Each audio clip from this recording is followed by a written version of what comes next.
You're about to enter into a new world of knowledge, curiosities, and high strangeness. This is a podcast of Straight Up Strange Productions.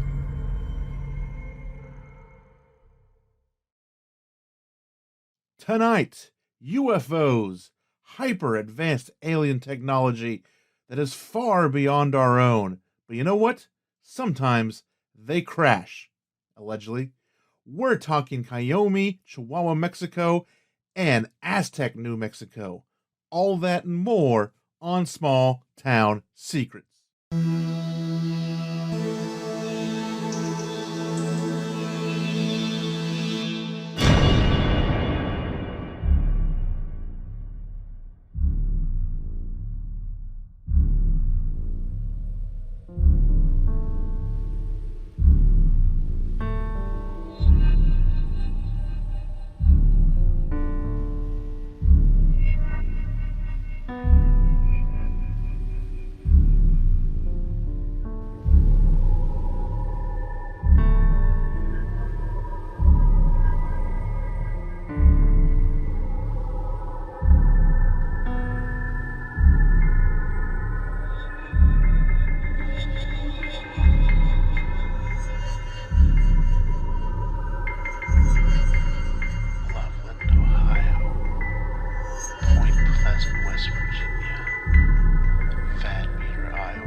Every town has a secret. What is yours?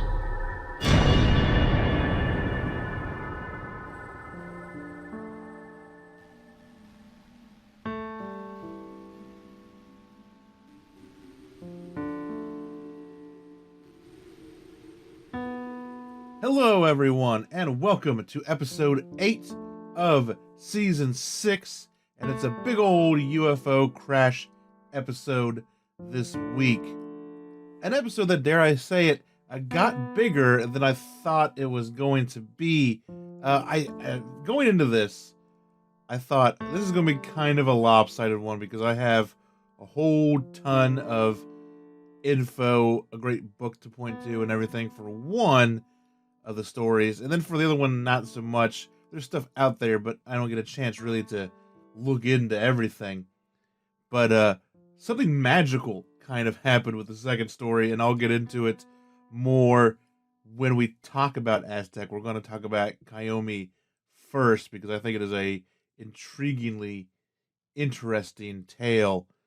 But as it turns out, Aztec, New Mexico, very interesting in its own right, perhaps for very different reasons. I've actually been looking forward to this episode for a while. I don't know if I mentioned it last time, but I switched this one with what we did last week with the dares because I wanted to break up kind of the topics of the show. There's going to be a lot of hauntings at the end. And so now here we are with not just an episode about UFOs, maybe a dusting of hardcore aliens, but alleged crashes in small towns, of which I am finding out there are a lot. So that's kind of where that whole intro came from, is like, you know, these things are supposed to be these super advanced craft, but they crash all the time. And we're going to talk about two of those places tonight like we do. And then, of course, we have some news, and then we have a small town secret to share and all of that. So, yeah, that's about it. I don't have anything great for the intro. So let's just get into it with Coyome in Chihuahua, Mexico.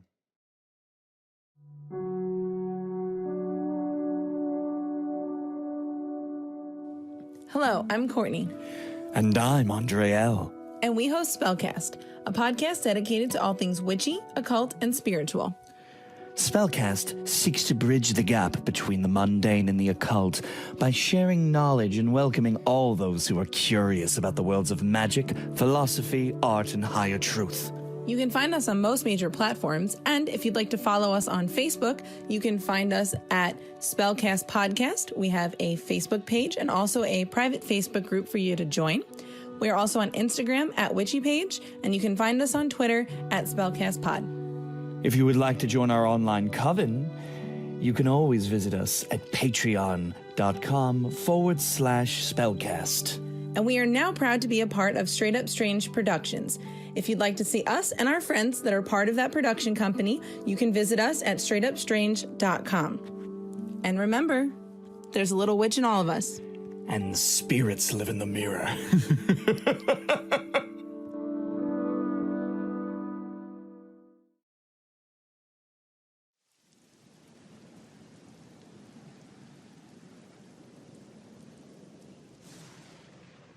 Before we get into tonight's topics, I want to take a minute and let you know that there is so much more small town secrets to enjoy. Check out the Patreon. There are $1, $2, and $3 tiers of support with stuff like a shout out on the main show, exclusive buttons and stickers, MP3s to the music I create, also an ad/promo-free version of the main show, as well as STS Backroads, the Patreon-only podcast that comes out in the off weeks, which means you'll get content every week, all in your own RSS feed. There is all of this and more. To sign up, go to patreon.com/STScast or STScast.com and click on the support tab. And now, on with tonight's episode. Coyome is a small, sparsely populated town of about 709.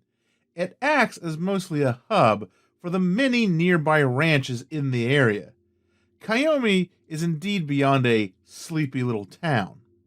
However, in the late summer of 1974, it may have been host to one of the strangest UFO crashes of all time. It's become known over the years as Mexico's Roswell. The tale begins near Corpus Christi in Texas at around 10:07 p.m. on August 25th, 1974, when an unknown object was sighted by long-range radar stations, one at Ellington Air Force Base near Houston, one at Laughlin Air Force Base near San Antonio, and as well as the FAA radar facility in Oilton. The radar stations watched as the object appeared out of nowhere, 200 miles out in the Gulf of Mexico. It was heading north towards Corpus Christi. When it was first tracked, it was traveling 2,500 miles per hour at an altitude of 75,000 feet. To put this in perspective, the top speed for aircraft at the time was around 2,200 miles per hour, and most planes didn't crack 50,000 feet. As the object headed further north and around 155 miles from Corpus Christi, it suddenly changed its heading 290 degrees, as well as slowed down to around 1,950 miles per hour. At 10:10, the object crossed the border near Brownsville, Texas. It then dropped from 75,000 feet to 45,000 feet, and slowed to around 2,000 miles per hour. Then, around 10:30, the mysterious radar blip vanished off of everyone's screens and never popped back on. And I'm going to include a little picture in the show notes that shows the object's supposed flight path. It is very wonky, to say the least. It's kind of a zigzag pattern. It starts, like I said, it starts out of nowhere in the middle of the Gulf of Mexico, and it's unclear as if, like, this thing just appeared, or if, I'm not sure, maybe this is where the radar kind of started, so it just didn't show up on radar until it got within range. I don't know yet.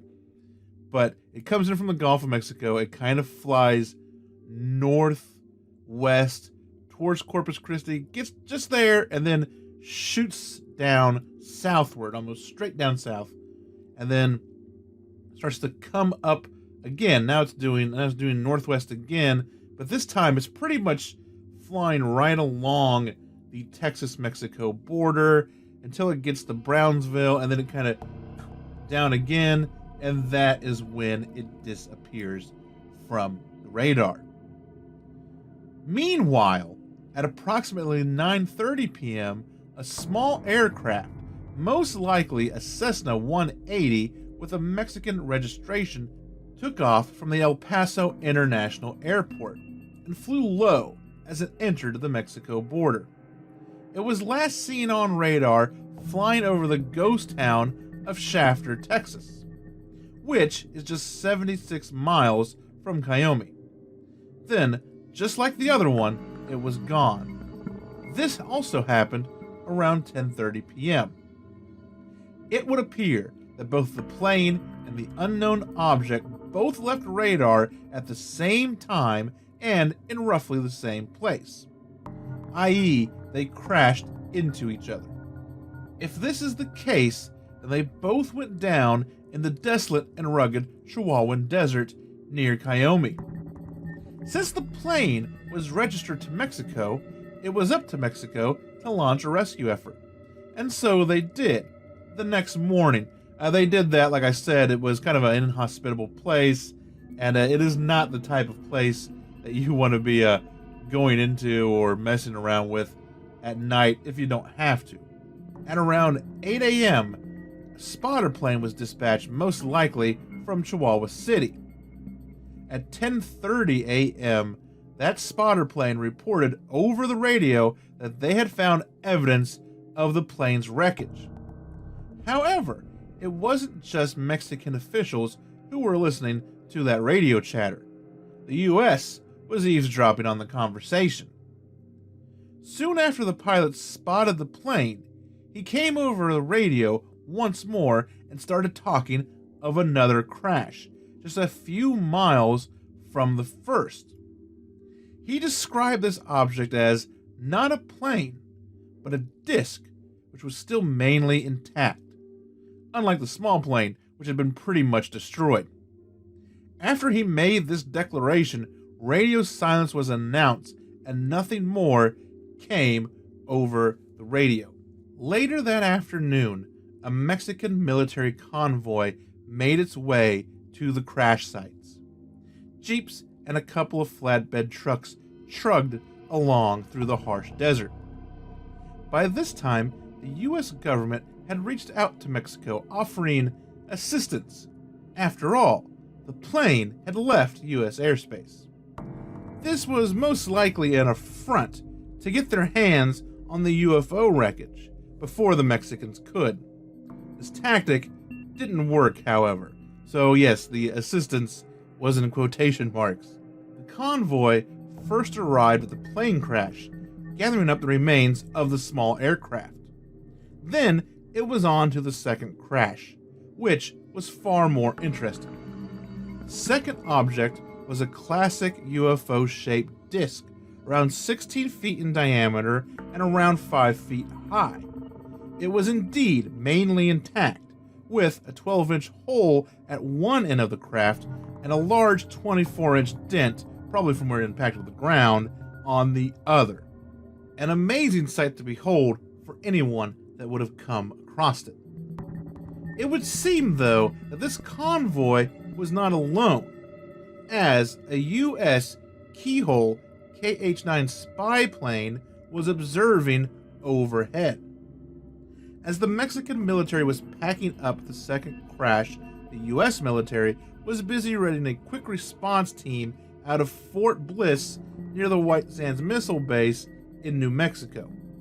A team was prepped, as well as 3 Bell UH-1 helicopters and most likely a Sikorsky CH-53E Sea Stallion, which had the capacity to carry up to 55 passengers and up to 7 tons of cargo. So the Bell UH-1s are your classic like Vietnam coming over the sunset Apocalypse Now helicopters. And the Sikorsky is just literally, if you look at a picture of it, it is just a giant helicopter. Like, it doesn't look cargo-y and fat. It just looks like they took the normal design of a helicopter and just made it gigantic. And this thing, you usually see it towing something underneath it, like a Humvee or other like a tank possibly. It could carry a lot. It could hold a lot and just fly it around, which is what they end up doing with it, by the way. And then everything changed. As the U.S. monitored the convoy, now on its way back, they noticed that the convoy had stopped and had not moved in quite some time. It wouldn't be until much more detailed pictures of a low-altitude flyover reached the U.S. military, and they found why the convoy had stopped moving. These pictures showed that some of the doors to the vehicles had been thrown open. At least 2 bodies could be seen lying on the road not far from a Jeep. This tragic development gave the U.S. military the in they needed. It seems that some unknown, possibly biological agent had been let loose, and now the Mexican government was all too happy but to allow the U.S. to come in and help clean it up. Which makes sense. At the time, the U.S. had more experience with such things and had better equipment to deal with it. And among that equipment may have possibly been some sort of airfield bomb, or perhaps an MK-54 Special Atomic Demolition Munition, the SADM, S-A-D-M. We'll get into that here in a little bit. It would be around 2:30 p.m. on Monday the 26th when the Rapid Response Team would lift off from Fort Bliss and head for Coyame. They landed at 4:53 p.m. and found that all of the members of the convoy were indeed dead. Not sure why they were dead, the RR team wore protective gear. At 5:46, the UFO was covered and attached to the bottom of the sea stallion, and the team took off. It was here that they may have detonated whatever device they had brought with them in order to cleanse the area of whatever may have killed the original convoy. The aerial convoy flew towards the Davis mountain range in Texas.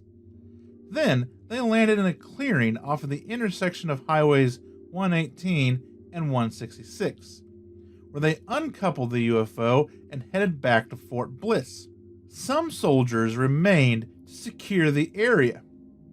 The UFO was then later loaded onto a U.S. military flatbed truck, where it was first taken, many assume, to the CDC in Georgia, which seems perfectly plausible.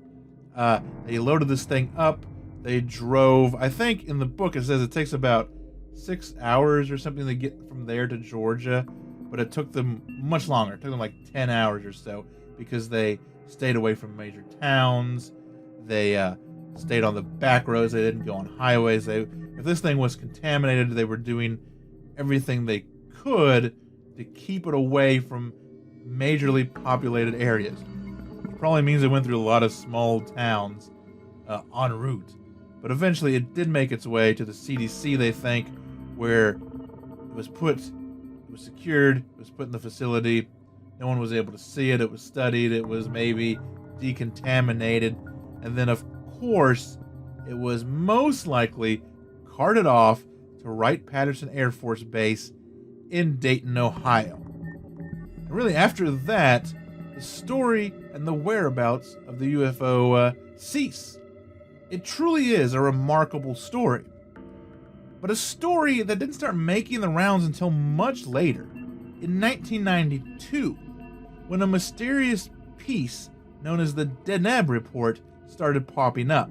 And that's where all of this kind of comes from. The dates and the times and the descriptions and all of that come out of the Deneb Report. I have a link to the show notes if you want to take a look at it. Over the 90s, the story gained more and more traction and would eventually be researched extensively by Noe Torres, or it might be Noe Torres, I'm not sure how you say it, Noe is how you spell his name, and Ruben Urente. They would write several books on the incident, as well as traveling to Coyome on a couple of locations. And that is where I got most of my research They've written, I think, 3 books on it, but it's always like an updated version of the previous book.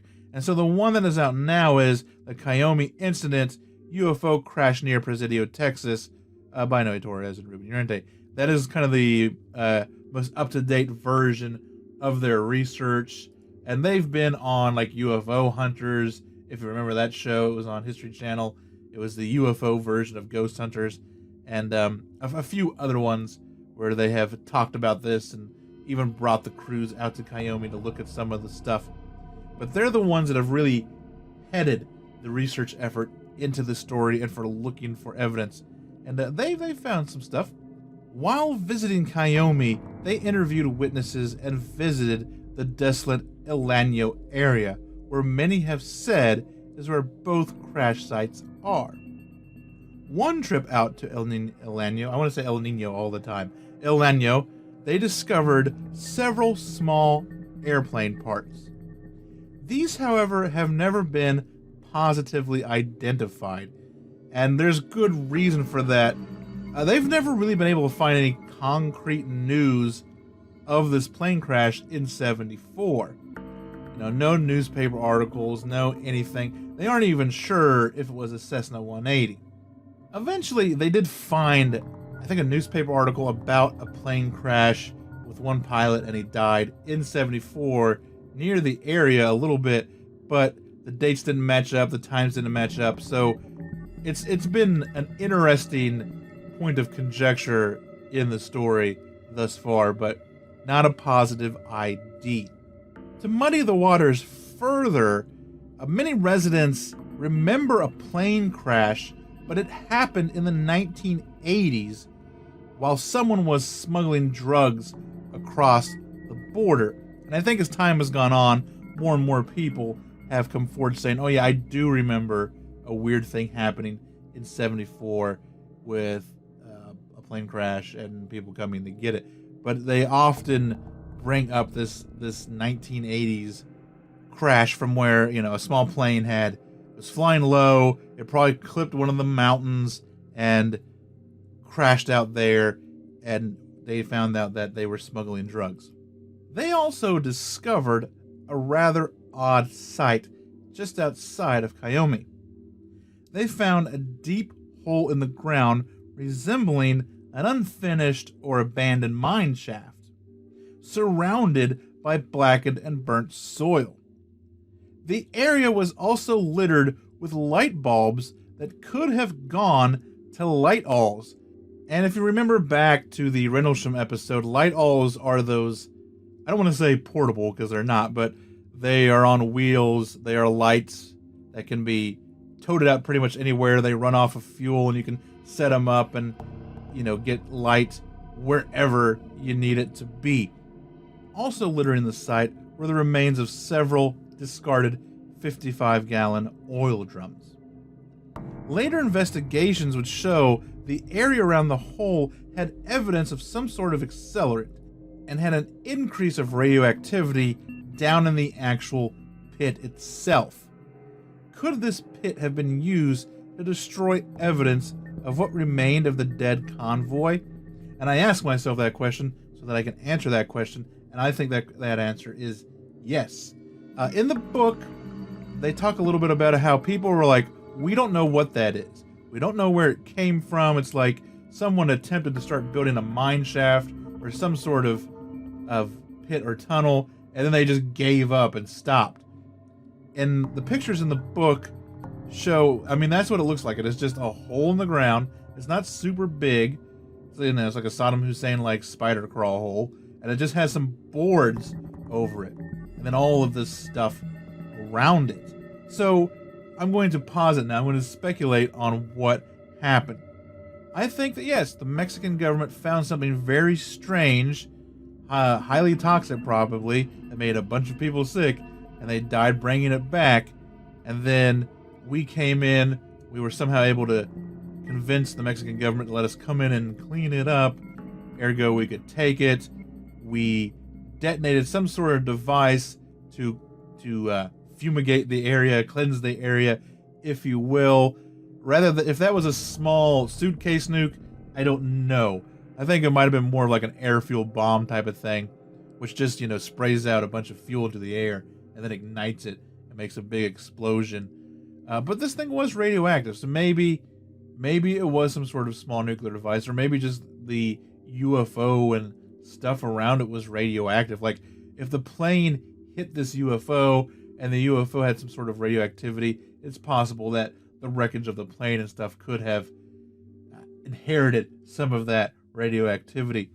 So I think they came out there, they found it, they died, the U.S. came in, took what they wanted, destroyed the convoy, and then, of course, the Mexican government had to come out and take care of the convoy that is now a burnt husk out in the middle of the desert, and probably the wreckage of the plane too.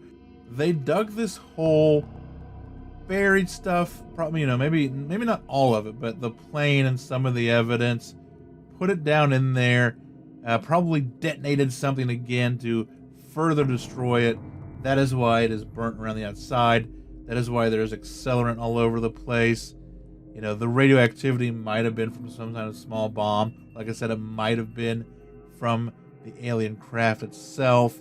And that is how the Mexican government kind of flushed away what was remaining of that convoy. My only kind of issue with it is that it's apparently not super far away from town. It's like 5 or 10 miles or something outside of Coyome. And my thing is, like, if you're going to do that, wouldn't you just do it like out in the middle of the desert where it would be really, really hard for anyone to actually stumble upon it? And then I wonder that, and then my brain goes to like, well, maybe this was like an already existing mine shaft. People had just forgotten about it or something, or maybe it is a mine shaft that was started construction on and did just end suddenly, but it was there, and the government was like, that hole is right there. We could use that and just take care of this. So, I don't know. It intrigues me a lot. I think this is the most interesting part about the whole thing. I think if evidence is going to be found, it's going to be found there. And that is not the only thing. I didn't really put this in my notes, but I want to touch on it really, really quickly. In the book, they talk about how, while they were kind of researching and doing some other stuff, the Wikipedia page of Coyome was suddenly being edited by someone that was giving very specific details, most namely names of some of the U.S. soldiers that went out there to retrieve it, and the names of some of the Mexican soldiers that died in the convoy. Very specific. And the authors tried to get a hold of this guy, and they did, and he kind of said, I'm just, I'm filling out the article, it's too weak. But then, like, he would never really come around and confirm anything. And then eventually he was like, you know what, you're right. My sources for this aren't great. And he took it off. Whether that is real info or not, like, they put in the book. It's not there anymore, but in the book they do list the names of what it did say. I think the next step is to start digging into all those names and just see where those names lead. So yeah, I think you're going to find your evidence in that hole, if you're going to find any evidence at all. And those names, for better or for worse, should really be looked into. So the mystery of what happened that night in 1974 goes on. And I believe that we have not heard the last of the Coyome incident, or Mexico's Roswell.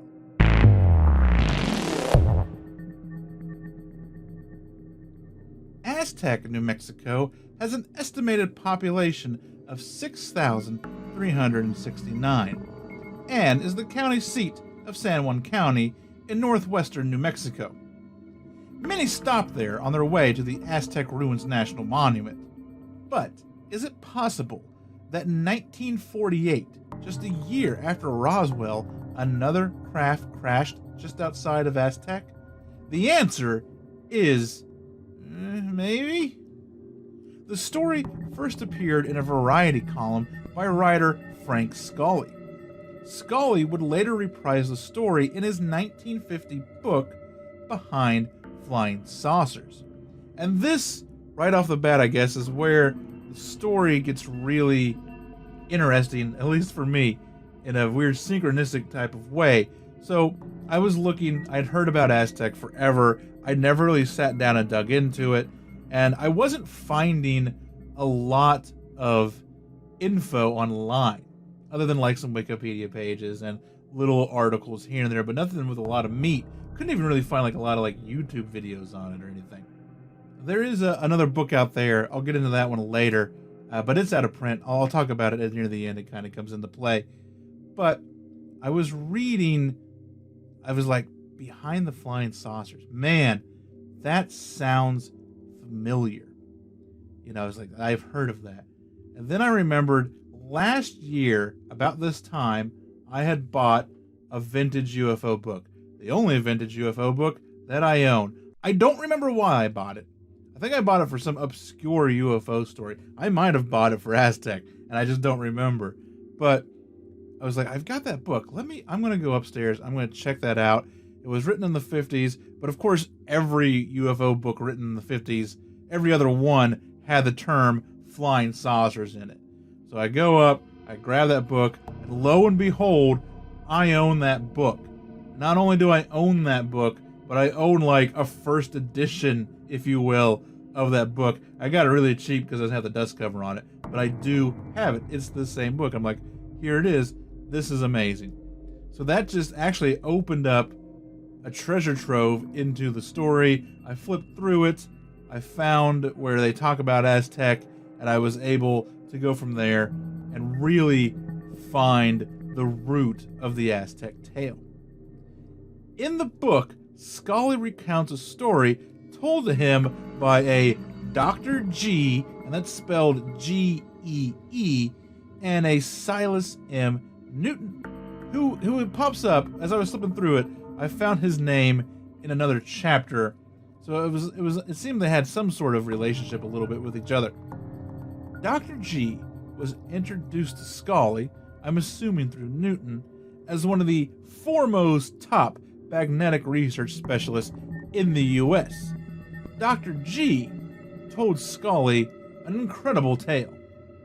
In 1948, Dr. G and some other associates observed a UFO on one of their telescopes. They predicted where the UFO would crash, and the crash was indeed discovered, possibly by some oil workers who had been dispatched to Hart Canyon. And now that little part doesn't appear in Scully's book about the oil workers and the Hart Canyon. They were dispatched out there for a brush fire.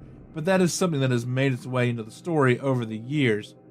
I think by the Ramseys, who have also looked into this, and they also wrote the book that is no longer in print. Once again, I'll kind of get to them at the end. The crew had stumbled upon a 100-foot in diameter disc-shaped craft.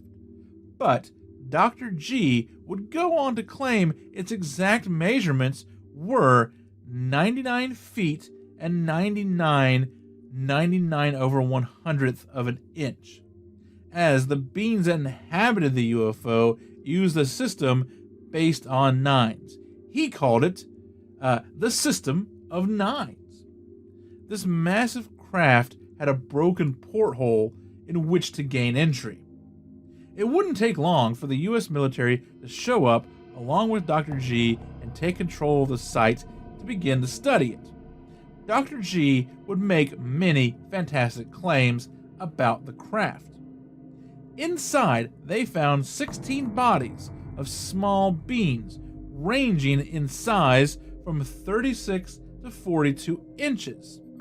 All of them dead from what he thought was sudden exposure to our atmosphere. They found the inside to be intact, with a control panel that after much debate, they decided, maybe we shouldn't touch that. They really wanted to, though. They wanted to press them buttons and see what they did, but they decided that is not the best way to go about this. On board, they found one food source, in the form of, quote, little wafers, and water that was exactly like our own water, only it was twice as heavy. He called it heavy water. They also found some sort of timepiece, which was described as a metal disc about the size of a silver dollar, which had 4 markings on it at 12 o'clock, 3 o'clock, 6 o'clock, and 9 o'clock. It seemed that this timepiece would fully rotate once every magnetic month. And what that means is like our day isn't actually 24 hours. Magnetically and accurately, it is 23 hours and 58 minutes, but we're going to round up. And so, you do the math and you shave off those extra minutes, you get a magnetic month, which is slightly shorter than a normal month. The bodies and the craft were dismantled, and they were sent to a government testing laboratory, most likely Los Alamos, where the craft was reassembled and one of the bodies dissected. G would also say that he was sadly disappointed when he got to the laboratory, if you will, that they had put the craft back together, but they had completely dismantled the control panel that had all of those fancy buttons that everyone wanted to press, and they couldn't research the control panel any further. Dr. G would also go on to say that this was just one of 3 discs that they had recovered and stored at the lab. The story caused quite a stir when it was first released, and then again when Scully's book came out. But a couple of years later, San Francisco Chronicle writer J.P. Kahn, spelled K-A-H-N, wrote an expose on 2 men, one named Silas M. Newton, and the other named Leo Gebauer, I think is how you spell his name, it's G-E-B-A-U-R, who you might know as Dr. G. In his story, he alleged that these men were going around Aztec and selling something they called the doodle bug. The doodle bug was a metallic box about 16 inches long with an antenna protruding from its top, as well as a series of dials and lights. The device was based off the magnetic technology of the crashed UFO, or so they claimed. This amazing machine could do more than just detect oil. It could also find water and natural gas. It could also diagnose a host of medical problems if you grabbed on to the little plutonium ball on the end of the antenna. It even had a self-destruct device if one were to try to tamper with the insides. One man named Herman Flander gave them $250,000, and this is like 1950 money, for one of these doodle bugs. This went on for months until they were going around trying to swindle as much people they could for a couple of months until J.P. Kahn caught wind of the scam and started investigating. Eventually, he would meet with these 2 men. They even showed him a piece of metal from the famed Aztec crash, which turned out to be a piece of ordinary aluminum. And so he basically launched a sting operation on them and eventually was able to get enough evidence together. He got the FBI involved, and these 2 guys were arrested and eventually convicted of fraud. Also around this time, a memo was apparently going around, an FBI memo known as, I don't know quite how to say it. It's spelled H-O-T-T-E-L, which would be hotel, but there's 2 T's in it. So I don't know if it's like the Hotel memo or the Hotel memo. I'm not sure. It's a guy's last name who is now deceased, but it came out and it kind of described vaguely the Aztec situation. It's also where we once again hear about 3 craft that had crashed and all of that, but people have mainly attributed this as a fabricated piece of evidence by Newton and G. Bauer themselves, and it was probably also not real. So it's a lot of flimflammery, it's a lot of tall tales, it is a scam, it is a con, really. And just to let everyone know, Mr. Flanger, the guy who did buy this machine for $250,000, even though He was told, don't open that up, because it'll blow up. It is rigged to explode if you try to open it up and look inside. He did eventually open it up and look inside, and he found nothing in it but a battery and some wires. You know, just in case anyone wanted to know what made the doodle bug tick, if you will. And that is pretty much the story of Aztec, but it isn't quite over. There are some researchers, I mentioned them earlier. Their names are Scott and Suzanne Ramsey. They are husband and wife, and they have spent like the last 25, 30 years or so looking into the Aztec UFO incident. And I didn't get a chance. They wrote a book. I did not get a chance to read it. It appears to be out of print. I think like the cheapest one I could find was like $90. The most expensive one I could find was like $920. But I couldn't get my hands on it. There is an audio book, which I also was not. I didn't have enough time to sit down and listen to it. I had to read the other book.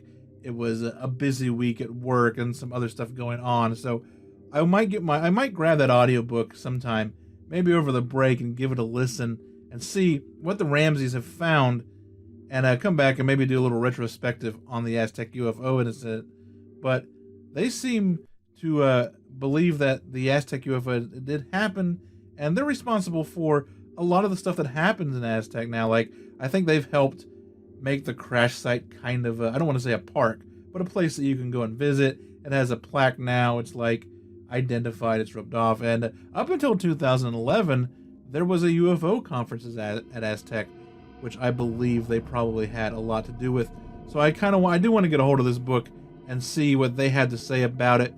My thoughts on it as of now are, I believe something crashed out in Hart Canyon. This is also called the Hart Canyon UFO, because that's where the wreckage was allegedly found.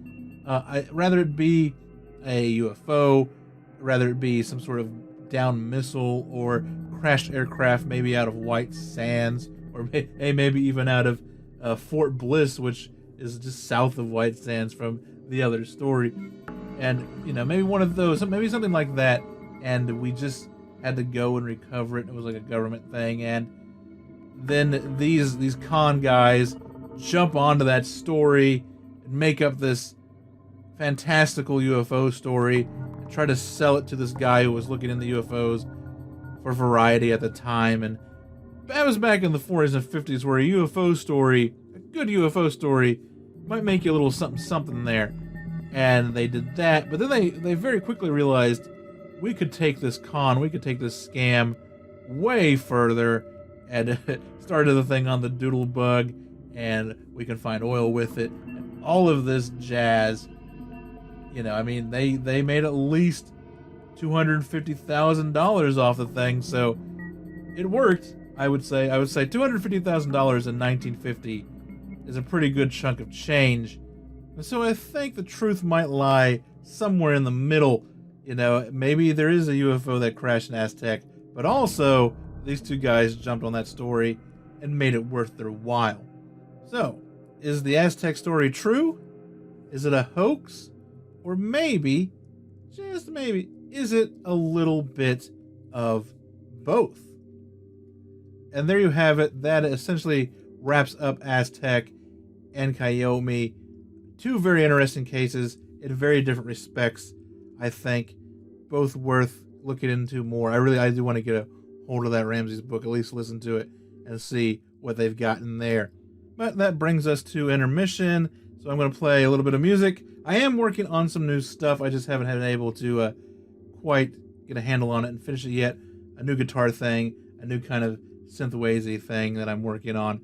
So when I get them, I'll get them and we'll pop them into the show. That is coming. But after that, of course, we have the local headlines and a small town secret to share to wrap up the episode.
Okay, and our first news story is from Daily Mail over in the UK. It is written by Ed White, and the headline reads, "Is a convoy of Nazi trucks containing looted treasure lying at the bottom of this Polish lake.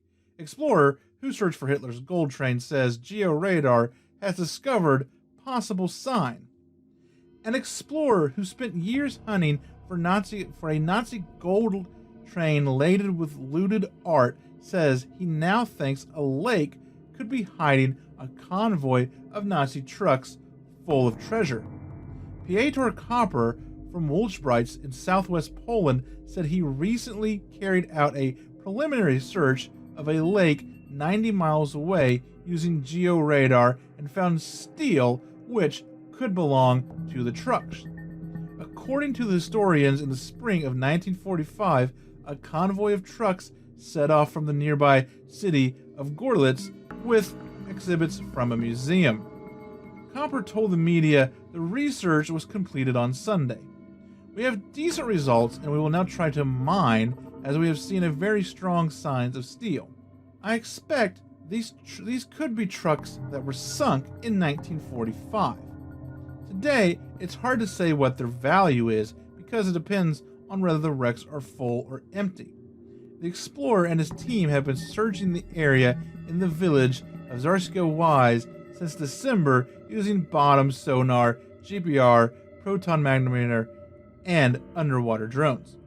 Copper said in March 1945, trucks with some exhibits left the museum in Gorlitz. "We know from witnesses that they arrived there on an icebound reservoir and they stayed there. Recently, a diving Guinness record holder went into the lake to video what he could find. Marcel Corcus said, "I can confirm the existence of a lime kiln in the northwestern part of the body of water." He added that in addition to the remains of the mine's walls, there were also old tires and a small case. But he continued, "I do not confirm the stories about trucks, and I believe that this is unlikely that they are lying under a large layer of sediment." Copper said he had not given up hope and would start diving. He said, "Now we are waiting for a GPR analysis. If the results are confirmed, we will apply for permission to extract them." The discovery comes just a week after treasure hunters discovered a secret network of World War II tunnels thought to lead to the long-lost Amber Room. The Amber Room was built by Russian Tsar Peter the Great in the 1700s and packed with amber, gold, and precious jewels, but was stolen by the Nazis and mysteriously disappeared at the end of the Second World War. The tunnels were discovered at the Mamerki Museum bunker complex in northeastern Poland, close to Kaliningrad. the last known location of the treasure. Lake Toplitz in Austria is another lake with an enduring allure for bounty hunters and is believed to contain up to 3 billion in lost Nazi gold, which was dumped into the water by the SS as the war came to a close. In the 1940s, the Nazis used the lake as a naval testing site and the mountains surrounding it as a retreat for military officers. Situated in a dense mountain forest high in the Australian Alps, Toplitz has seen its fair share of death over the years. Several people have died trying to find the legendary treasure.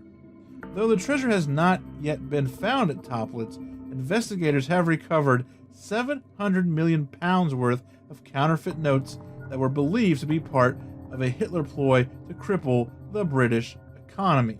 And it'll be interesting to see what comes of that. All of that, really, both the lakes and the Amber Room stuff seems pretty interesting.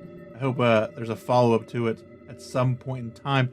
Our next one is by Chelsea Lewis from the Milwaukee Journal-Sentinel.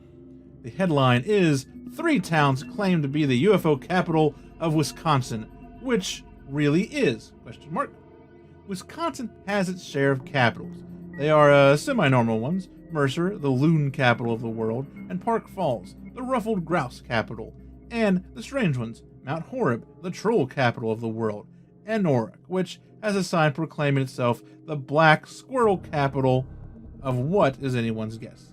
But 3 towns, Belleville, Dundee, and Elmwood, claim an extraterrestrial title, UFO capital. And while it may seem like a tourist gimmick today, these titles have roots in alleged sightings. All 3 of the towns have annual UFO events to cement their status. Here's a look at how their claims stack up in order of the first known contact. Dundee is the first one on the list. Benson's Hideaway on a long lake near Campbellsport is the center of this unincorporated town's claim to fame. It even says it on the bar sign, UFO headquarters.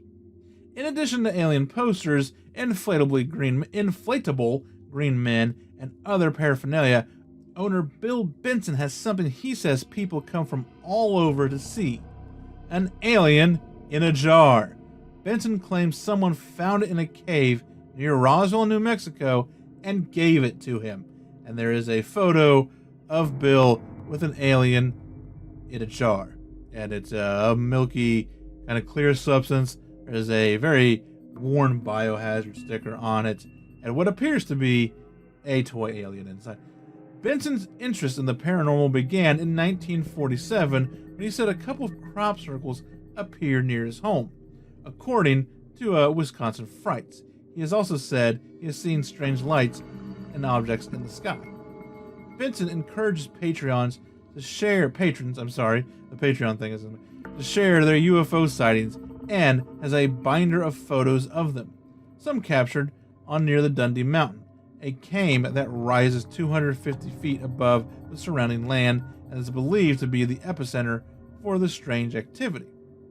For more than 30 years, Hideaway has been hosting a UFO Days event every July 17th this year, to swap stories and keep watch for UFOs, which purportedly have been seen in the night sky at past events. Next up is Elmwood, one of the first reported sightings in this small town about 35 miles west of Eau Claire in 1975, when Elmwood police officer George Wheeler reported seeing a fiery red ball the size of a football field streak across the sky. More sightings followed in the ensuing decade, including another by Wheeler in 1976. His second encounter was an encounter. According to a 1976 Associated Press article, when Wheeler went to investigate what he thought was a fire on top of a hill, he found an object he described as a flaming orange object 250 feet across, 2 stories high, hovering above the ground. Wheeler's radio died as he reported the incident, and he was found barely conscious, his car with a burnout spark plugs and joints. Wheeler said a blue-white light from the UFO struck him, giving him severe headaches a few days later. He wasn't the only one to see or experience something that night. A resident near where Wheeler was found also reported seeing the fiery ball, and and a few people said their television sets went out for 10 minutes around that time. There are a number of signs in the county where other sightings have been made. Pierce County Resource Agent Ed Haas told the Journal Sentinel in 1999. The town celebrates its connection to the extraterrestrial world with a UFO Days festival in the last weekend of July. The other one, the first town spelled their UFO Days D-A-Z-E. This town is spelling it correctly D-A-Y-S. And Bellevue is the last town here. Like Elmwood, this town's claim of UFO sightings have police backing. In January 1987, several people, including law enforcement officers in the small town of Dane Green County border, reported seeing mysterious lights in the sky.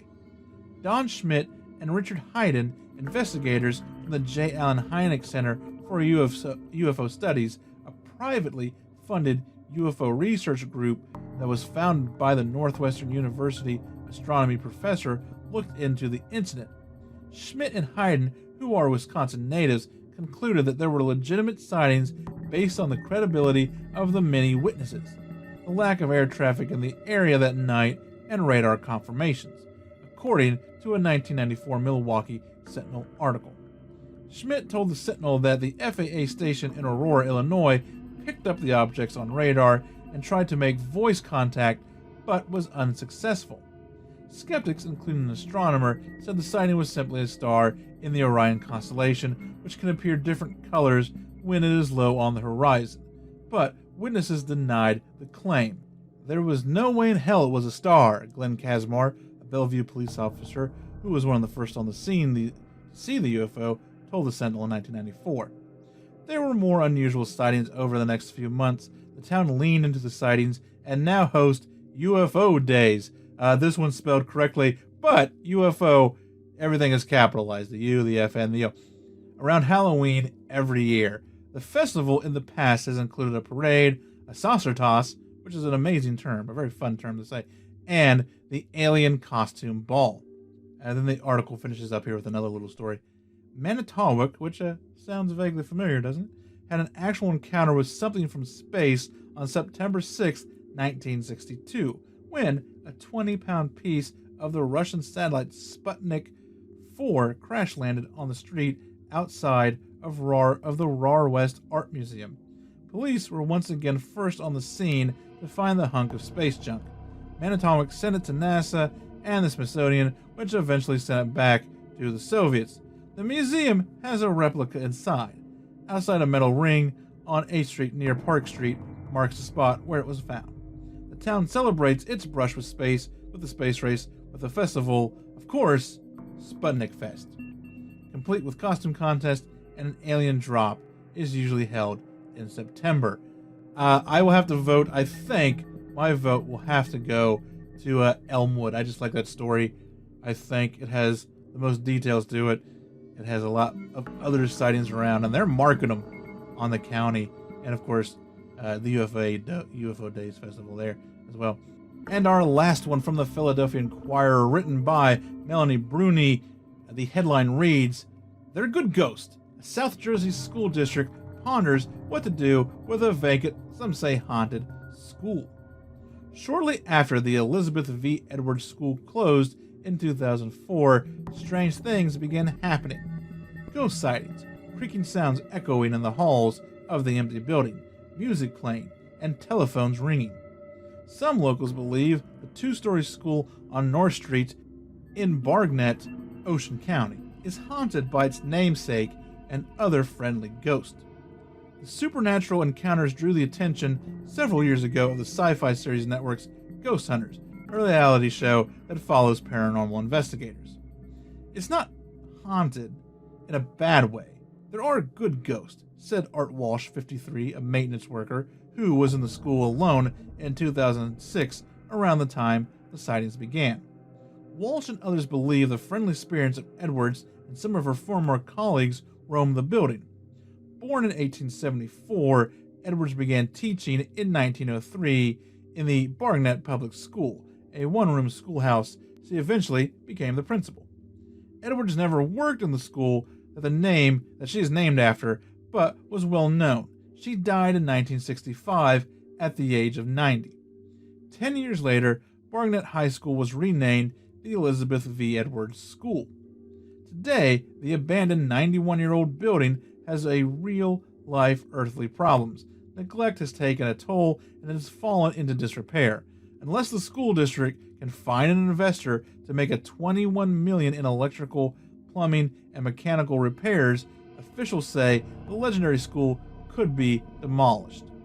From the front, the building, it looks great, said school board president Sean O'Brien, but once you get inside, it's a complete mess. Inside the boarded-up school, chip paint is peeling from the walls, a roof leak caused extensive damage, and the basement is flooded with about a foot of water. A pungent, musty smell permeates the stuffy air. There is no electricity, so officials use flashlight to navigate the dark corners. There are a few signs that generations of students who once attended the school. A classroom is lined with wooden chairs, a book left in the science lab is open to a page on New Jersey history. A cryptic chalk message on the blackboard reads, "Leave while you still can." It is unknown why Edwards would frequent the school in the afterlife. She had a reputation as a passionate educator and a disciplinarian. Edwards never married and knew everyone. Walsh said he welcomed the schoolmarm's presence after he got accustomed to the unexplained occurrences. Like the time an unplugged rotary telephone sitting on the floor in the principal's office began ringing. He believes the apparition he saw regularly was Edwards, occasionally flanked by a man in khaki pants, possibly another school employee named George. "I believe it because I saw it," said Walsh. Others have reported hearing items toppling over, lockers slamming, flickering lights, and 40s music playing. There were also scents of cigarette smoke and chocolate. Eventually, Walsh became so comfortable with the spirits that he finally welcomed them when he arrived at work daily. Located on a busy roadway in a quaint downtown, the school was an architectural marvel when it was built in 1930 and served as Barnett High School until 1957. It was then used as an elementary school until operations ceased in 2004, which is a few administrative offices maintained in the building. An ornately designed auditorium remains surprisingly intact with carved chairs, massive chandeliers, and an upright piano. Planks and a wooden stage have been uprooted by the humidity. A clock on the wall stopped at 2:35 p.m. The auditorium could seat several hundred and was used for theater and sporting events. "It would be nice to see when it is freshly done," said Ben Fiezo, the district's facilities director. O'Brien said the school board recently formed a committee to find a way to repurpose the school to try and save the building, possibly as a community center. Other suggestions include converting it into a technology or vocational center. Resident Claudia Ernest said she wasn't bothered by the ghost sightings and hopes the building is saved. She believes her 150-year-old house, a few doors away, in the same block, is also haunted. "Do I really care? They aren't bothering me," said Ernest, and she pushed her grandchildren by in a stroller. The district, which enrolls about 3,600 students in 6 schools, doesn't currently need additional classrooms, said Superintendent Brian Latwis. It could cost about $25 million to build a new school. "It's a beautiful building. We would love to do something with it," he said. Several prospective buyers have expressed interest in the building, but officials worry they may be discouraged by the hefty price tag for repairs. O'Brien said the district hopes to make a decision about what to do with the building in about a year. The last resort is demolition, which would cost about $780,000, he said. "It's a classic school," O'Brien said. "The building has character." There you go. That is this week's local headlines.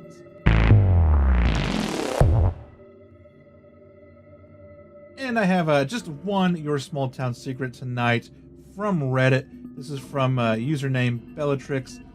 Thank you for letting me use the story, and thank you for subscribing to the YouTube channel. At least I'm pretty sure it's you. I can't imagine 2 separate people with the same username subscribing to the YouTube channel and the Reddit page at the exact same time. So I'm going to assume that you are the same for both. And this is a story about recent activity in their house. I probably fucked up, LMAO. I was told not to talk to it, whatever is there, because it invites it into your life. But I did it anyway, as a joke, and now, at night especially. I'm hearing doors slam and shut in the basement, very loudly, which is odd because the doors down there are always shut. But there is a deep freezer down there, and I'm talking floor-shakingly loud. And I know deep freezers can hum and they can get loud, but not floor-shakingly loud. I'm also hearing things coming from the hallway in the basement washroom, as if someone is moving something, and it sometimes sounds like it's coming from the fan. I had swore at it in the washroom, and then it immediately got louder, and I got scared and left, but not before flipping the thing off. My cat is acting a bit strange too. She is looking at something that I can't see, which terrifies me. My cat does that crap too. When I'm showering, I'll hear someone knock multiple times to the point where I get out and check, but no one is there. And I know it's not my family because I've asked them, and they said no. And also, my sister is a horrible liar. But this has been happening for a while, so now I don't know.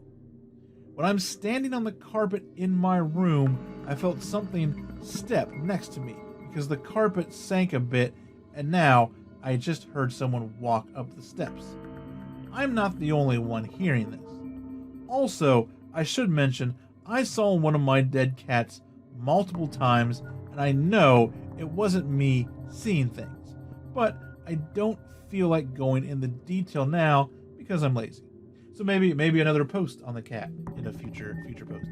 But what I find most scary is how big these things got. Way more severe right after I talked to whatever was there. So please help me. Am I imagining things? How do I get it to stop? And I might link this one in the show notes if anyone wants to hop on the Reddit and leave a comment about advice about trying to get it away. I've heard, of course, smudging, burning sage, not endangered sage, please, to get rid of it. I'm always kind of on the idea that these things get stronger when we start pouring our own energy into it. Maybe it was something that was always there and never really noticed it, and then one day you kind of did, and then the energy starts and it gets bigger and bigger and bigger. So maybe it might be as simple as just pulling back and not engaging with it anymore, and not giving it that energy and giving it that space to exist, and see what that does. But yeah, I'll link it if anyone has any better ideas. And there you have it, a short but pretty interesting small town secret to share with everyone for the end of the episode here. And that is a wrap on episode 8 of season 6. If you have a small town secret to share, a haunted house experience, a Bigfoot encounter, a UFO sighting, true crime thing, weird history, whatever it may be, and you want to get it on the show, there is a myriad of ways to do it. You can go to Reddit. I don't say it enough, but we do have, once again, there's the we. I have a Reddit page, like a subreddit, that you can go to and join and leave an experience if you want. So that is an option. But the best way to get it to me is to go to stscast.com, scroll down to the bottom of the page, and you will find an email form that you can fill out and send me your story, or we can do an interview on Skype, or you could pre-record something and send it in. Whatever works, we'll figure it out. Also down there at the bottom of the page, you will find a bunch of social media links. Twitter, I'm most active on. That is at STScast. Instagram is at stscast.gram. And Facebook, still messed up from being hacked. So I've got a new one up. I can't put an ad on it quite yet. I'm still waiting for a couple more likes. But if you're on the old Facebook page and you want to hop over to the new one to continue getting updates, or you want to find the Facebook page as a new listener, click on that link, that Facebook link at the bottom of the STScast site, and it will take you to the new Facebook page. And then as soon as I get enough likes, I can rename it at stscast.fb or something and make it easier for everyone else to find. But that is the social media, that is the website.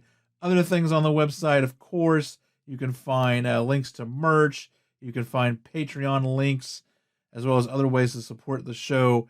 If you are on Patreon, in the Backroads episode next week, I'm going to be talking about a couple of other odd encounters that happened around the southern part of Texas during the Coyome incident that may or may not be directly related to it. We're going to talk about some aliens in a cornfield. We're going to talk about a fiery ball that exploded, a bunch of weird stuff that also happened around the time of the Coyome UFO incident. So we'll be getting into that in the Backroads episode. But other than that, if you want to support the show freely, you can also do that, and it is much appreciated. Just tell a friend. Everyone gets one other person to listen. We double the audience. And just leave a review on iTunes, on whatever podcast app that you use, and it will help the show float ever more to the top. So that's it. That's all I've got. Next episode of the season finale of season 6 is upon us. The first of a 2-part episode, and I'll let you know what it is when it happens. And so until then, thank you for listening. Thank you for supporting. Stay safe, stay healthy, and most importantly, just be kind. There's a lot of people out there going through a lot of things, and you have no idea what they're dealing with and what they're going through. The hate is not worth the goddamn energy. And until next time, every town has a secret. What is yours?